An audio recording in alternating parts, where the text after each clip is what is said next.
Hi, everybody. It's Fraud Watch Friday, our first one of the new year.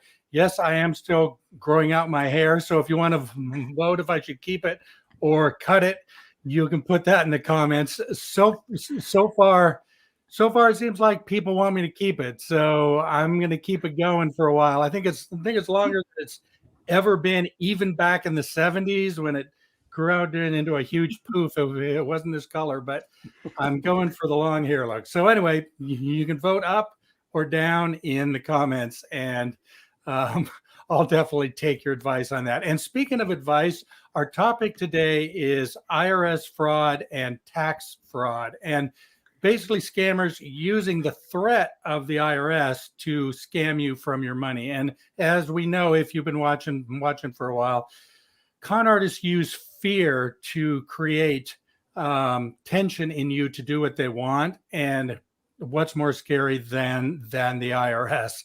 So that's our topic for today. I'm going to bring in a couple of our great volunteers. You know and love them, Ann O'Callahan and Dave Morrow. Hi, Ann. Hi, Dave. How's it Hey, going today? Good, good. Happy great to New see Year. you. Ann is joining us from the Issaquah area. Dave is up in Bellingham. I'm in Snoqualmie. 2022, we are still at home. So we are still bringing you this education from our homes because we want to keep this going and keep you safe from fraud.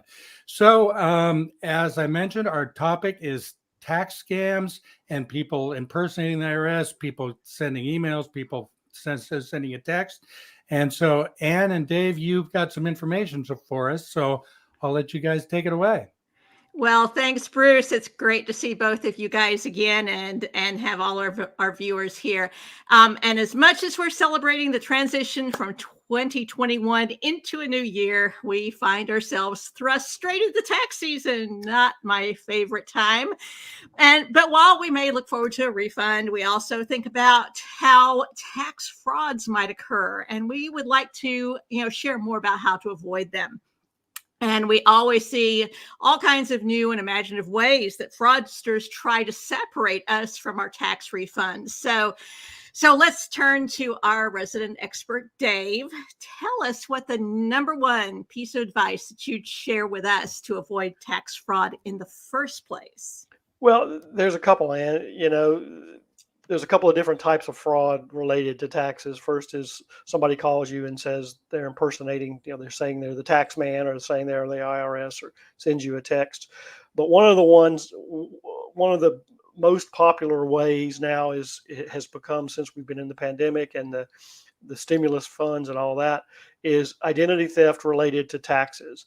And if a fraudster gets hold of your social security number and other identifying information, they can often, both at the state level as well as federal taxes, file and get a refund, even if you're not authorized to get one legitimately. They'll file and get a refund, and so they will. I mean, we get a lot of the complaints about that, both again against the state level and the federal level, and they're impersonating you in order to get your refund before you do. So the best thing you can do is to file early. Don't procrastinate. Get your tax returns in, and that way you preempt the fraudsters if they're trying to take money from you. And that's great advice, especially for people like me who procrastinate because I don't like this season. So thank you for that. And keep reminding me as we talk in future about this to make sure I get that in. So what would a tax fraud scam potentially look like? Well, as I said, there's a couple of different ways. One is to impersonate you to get your refund, and you'd find out about that. A red flag would be you would file your own tax return looking for a refund, or just file your return, and the IRS says, "Hey, you've already filed," or the state tax guys say, "Hey, you've already filed." That's a clear red flag that there's a problem. There's also fraudsters that will call you up or text you and say, "Hey, this is the IRS, and you owe us." There's a problem with your tax return, or we need to verify some things. Give us this information. Sign on to this website or whatever. The IRS federal government law enforcement agencies are never going to call you or send you a text message about their business with you. They're going to send you a letter. And so they're not going to, if somebody texts you or sends you an email saying they're from the IRS and they have some tax issue that they need to talk to you about or whatever, it's more than likely it's not true unless you've heard from the IRS before by way of a letter. And they will never, ever ask you, if somebody asks you to pay some sort of fine or pay your taxes with gift cards, go to Safeway, go to Home Depot, go whatever and get gift cards. That is the ultimate red flag these days. That's nobody should pay. Gift cards are for gifts. They're not to pay your bills with. And so if anybody asks you to pay for gift cards, that's guaranteed to be a fraud. Finally, if anybody tries to pressure you, who says they're an authority figure of some sort and threatens or pressures you to act in a way that anyway, on an online chat or an email or a text, they're going to be fraudsters too. These guys, if they aren't getting what they want, they tend to sometimes get kind of belligerent about it. And you'll never really find that too much in the legitimate tax world, either at the state or local level. And those last two things you mentioned, the gift cards and the pressure, are things that are characteristic of frauds across the board. Absolutely. And you mentioned that, in just about every single, presentation that we do. It's so important to keep keep that in mind. So thanks very much, but also keep those things in mind for the next 3 months in particular as related to taxes. So can you be vulnerable to tax fraud in other ways besides what you've mentioned already? Yeah, there's a couple of things that you need to think about even when you're filing your taxes. First of all, if you decide to file on your own using tax preparation software, make sure you secure that just like you secure any application having your personal financial information. Password, good password, two-factor authentication if they offer it. And that if you have TurboTax or whatever, and you're trying to prepare your own taxes, make sure you secure that information, because that, the way we talk about it all the time, because that's the information that a fraudster needs to take advantage of you. And sadly, if you have somebody else prepare your taxes, you need to be kind of cautious and do some due diligence. Ask some questions of your family or friends who may have had a tax preparer that they've had good relationships and good experiences with, because the vast majority of tax preparers are legitimate, but sadly some are not, and some are in addition not really all that careful with your personal information as they should be. So pick somebody you trust and vet them and check references to make sure that if you get a tax preparer, that they're really somebody that's going to do a good job for you. Okay, great. Thank you. So what do you do if you think someone has already stolen your tax identification or your refund? Well, if you get one of those red flags, like, you try to file your tax return and the IRS or the state tax guys say, hey, you've already filed, then you should really consider yourself a very high potential victim of identity theft in other ways. Fraudsters will basically take your personal information, sell it on the dark web, and any others who want to buy it can use it any other way they want to. So tax refund related fraud or other kinds of tax fraud often indicates identity theft or that your identity may have been stolen and used in other ways. So if you think your information's been stolen or compromised, you should take some steps like initiating a fraud freeze or a fraud alert or a credit freeze at the credit bureaus. That's Experian and Equifax and TransUnion. Keep an eye on your existing financial accounts. Make sure that nothing funny is going on. Make sure if you get Social Security or you get unemployment that you are keeping an eye on where those checks are going. And protect your personal information like we've talked about. The FTC has a really good website for identity theft. It's www.identitytheft.gov. Identity theft is all one word. And there's a lot of really good hints, and you can report if you're a victim of identity theft right there. There's also an email. If you get an email from the IRS purporting to be from the IRS, it's really a phishing email. This year, the IRS has an email address they want you to forward it to. You don't want to open it. You don't want to do anything, reply to it or anything. Just forward it directly to this email address, phishing@irs.gov. And that's if you have, that's for federal returns, and if you have a state issue for state taxes, report it to the state attorney general's office wherever you are. One of the things that's striking me as you're talking, Dave, is how once they open the door via a tax fraud, your life is totally open to them. Your credit, everything. I mean, with that social security number, address, everything that's contained there, it's like, they have the key to your life. So I'm really glad that we're covering this the way that we are. So obviously we want to prevent this at all costs. But what if we've unfortunately experienced this and we need to follow steps to make it right? Can we finally sit back and relax? Is there more that we need to do? No, you still have to pay your taxes, right? You still have to pay Uncle Sam. So first of all, you need to report it to the IRS. There's a number, 800-908-4490, that you can call to report that you believe you're a victim of tax fraud or somebody else has stolen your identity. There's also, because this is the IRS and the government, there's also a form to fill out. And this is called, IRS has what they call tax identity theft affidavit form. And it's, for those of you who keep track of it, that's form 14039. So, that's a form you have to fill out to the IRS to swear that your identity was stolen. So you got to file that. You still got to file your taxes. You probably want to do a paper return. Even if you think somebody has filed improperly in your name and gotten a refund, you still have to file a return. You just have to, there'll be a little more involved. You also want to, of course, report it to the Federal Trade Commission at identitytheft.gov that we just talked about. File a police report locally with your police just to get a record of it and get that report number. And then you're going to have to be able to prove that it's really you, right? If it really is a red flag to other types of identity theft, you're going to need to compile a file of some sort going back probably a couple of years of every piece of identification you have, photo IDs and driver's licenses and, school IDs or whatever that proves you are who you say you are, that it's really you.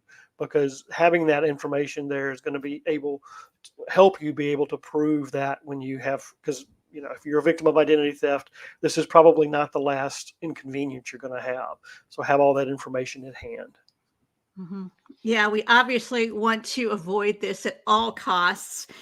So thank you so much for sharing all those tips with us today. And on a related topic, but not fraud in particular, we just want to remind you that AARP does have a tax aid service that is a set of volunteers across the U.S. who can help you with your taxes. We urge you to go to aarpfoundation.org /tax help. They can help you online. And beginning in February, they will have a list of some local in-person services. There probably won't be a lot of those, given our current situation, but they may be available. But that tax help is definitely still available online. So we encourage you to take advantage of that if you have any concerns or difficulties in filing your taxes. And this is a free service with AARP. So it's certainly all around from everything that Dave said today. Of course, vigilance is necessary, not only during this season, but year round to avoid tax return fraud. So we thank you for your attention today. We hope you found this helpful. And let's check back in with Bruce to see if there's anything that he'd like to add. Well, I would say the most important thing to do is file early, because that way you can lock out con-artists. I will also admit that I am not that person. I always file at the last minute. So it's kind of, do as I say, not as I do. But I have heard that you can avoid a lot of issues by filing early. So, that's almost the best advice. And, I'd also say that these tax problems can be tough to unravel. So prevention is worth like a ton of cure in this case. So thanks for all this info. And speaking of info in general, if you think you might be a a person who's experienced fraud, whether you've been approached by a fraudster, maybe you think you've been actually defrauded, or you have a relative or a loved one, or you need any sort of advice. I just want to mention our AARP Fraud Watch Network, and that is a network that we have that's both online and also has a volunteer component where you can call and talk to a trained volunteer. I would first say look at the website, which is AARP.org Fraud Watch Network.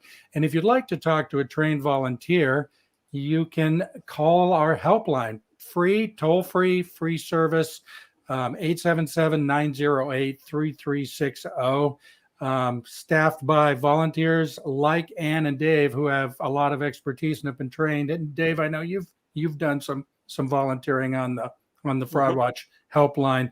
What sort of services can people get there? Well, if you call and discuss with us what the problem is, if you feel like you've been defrauded, we can help you clarify whether it is. A lot of people call and say, something's happened. I'm not quite certain what it is. I've just got a bad feeling about this. And so if you call and tell us what the symptoms are, if you will, we can help you clarify whether it's probably a fraud or not. And if it is, we can give you some ideas of ways to recover from it, ways to prevent things from getting worse, and who to report it to and things like that. Yeah. And, I would say a lot of our volunteers have been doing it for many years. And even throughout the pandemic, we've had volunteers who keep the call center going by calling from home. So I'd really urge you to take advantage of that if you think you have questions about fraud. And also, I would mention that if you would like a fraud presentation for your group, that is available. We do a approximately 1 hour presentation. It's not just on IRS frauds. Actually, it doesn't really dwell on IRS fraud. It's about fraud in general and the common frauds. And those are done by our volunteers online these days. They have been in person, but for the last while, they have not been. But they are available. And if you'd like to check that out, AARP.org/WAS Speakers Hub, you can find the information to check into that. We also have presentations on other topics besides fraud. We have Staying Sharp, which is a brain health presentation. We have a Home Fit presentation, which is how to adjust your home to be more comfortable and more safe as you age. We've got Living Longer, Living Smarter, which is about financially preparing for your advancing age in various life stages. So we got a lot. Check it out at AARP.org/WAS Speakers Hub. So I think that's a lot of information for one day. IRS always makes people's heads explode, mine especially. I am not looking forward to that. But if you would like, help with your taxes, check out our tax aid program when it's available in February. And as we mentioned earlier, the website is active, but they are not active until February. So with that, are there any last thoughts, Ann and Dave, on IRS fraud you want to send us out with, or for fraud in general? Yeah, just don't take gift cards. Gift cards and crypto. That's my new things. Actually, we have heard of cases where people who are the IRS agent asked to be paid in Apple, in the iTunes gift cards. And if you get nothing else from this presentation, you cannot pay your taxes with an iTunes gift card. No. It seems obvious, but sometimes these concepts are so good at creating fear and creating urgency, and they have tested these messages, or these, shouldn't say messages, it's their messaging in their tactics have been tested over and over. So even when you think, oh, I'd never fall for that, I would see that, they are very good at what they do. So they're extremely good. So if they say gift card, the government does not accept iTunes cards. So I think we will leave you with that. Ann and Dave, thanks very much. I'll mention Ann and Dave are going to be back next Friday. We have our cyber safety Q&A session, where if you have questions about cybersecurity in any form, and cybersecurity sounds like really high-tech stuff, and Dave is an expert in super high-tech. But this is more about your email, about your online bank accounts, your online investment accounts, text messages that are suspicious. We will have some topics to talk about, but we'll also answer your questions if there's anything you've been wondering about how to spot phishing, how to keep your email safe, all that stuff. That's next Friday, same time, same place, 10:30, and we shall be here to fight back against fraud. So until then, thank you for joining us. I'll put up the Fraud Watch Network website and the Fraud Watch call center helpline. And with that, thank you for joining us, and we'll see you next week. Thanks a lot. Bye.